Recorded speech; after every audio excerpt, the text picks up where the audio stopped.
L'écho pour tous, présenté par Mehdi Littin.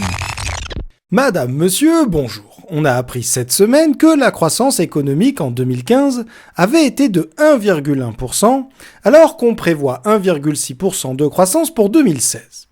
Et tout cela semble positif, mais en fait, vu le nombre de chômeurs en France quelques mois avant la prochaine élection présidentielle, c'est un chiffre catastrophique. Alors déjà, qu'est-ce que la croissance ? Eh bien, c'est l'augmentation, la croissance, des choses qui sont produites, créées en France, des biens et des services produits en France par les entreprises et par l'État. Du coup, c'est chouette, les entreprises et l'État ont produit 1,1% de choses en plus en 2015 par rapport à 2014, 1,1% de voitures, de maisons, de routes ou d'écoles en plus. On est encore donc plus riche. Et ça sera encore mieux en 2016, puisqu'en 2016, on prévoit de produire 1,6% de voitures, de maisons, d'écoles et de crèches en plus par rapport à 2015. On sera donc encore plus riche, mais le problème évidemment, c'est qu'en France, ce n'est pas vraiment la quantité de richesse, mais sa répartition entre les Français qui pose problème. Et un des meilleurs moyens qu'on a trouvé pour répartir les richesses, c'est de donner un emploi, donc un salaire, au plus grand nombre. Or, problème, l'enrichissement qu'on va connaître en 2015 et en 2016 ne va pas permettre de créer des emplois, donc de répartir équitablement cette nouvelle richesse. Et c'est dans cette mesure que les chiffres de la croissance sont trompeurs.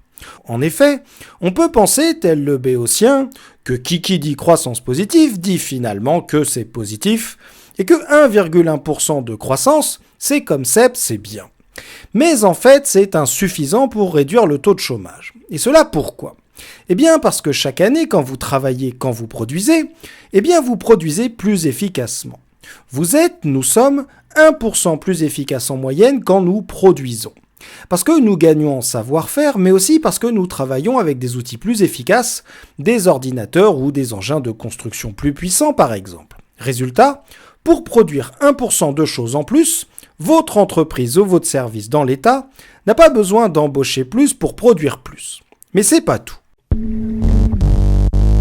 C'est pas tout parce qu'en 2016, il va y avoir plus de personnes sur le marché du travail qu'en 2015 qui vont chercher un emploi, parce qu'il va y avoir des étudiants ayant fini leurs études avec ou sans diplôme, mais aussi parce que l'âge de la retraite ayant été repoussé, il va y avoir plus de personnes qu'avant qui vont rester en emploi ou en recherche d'emploi.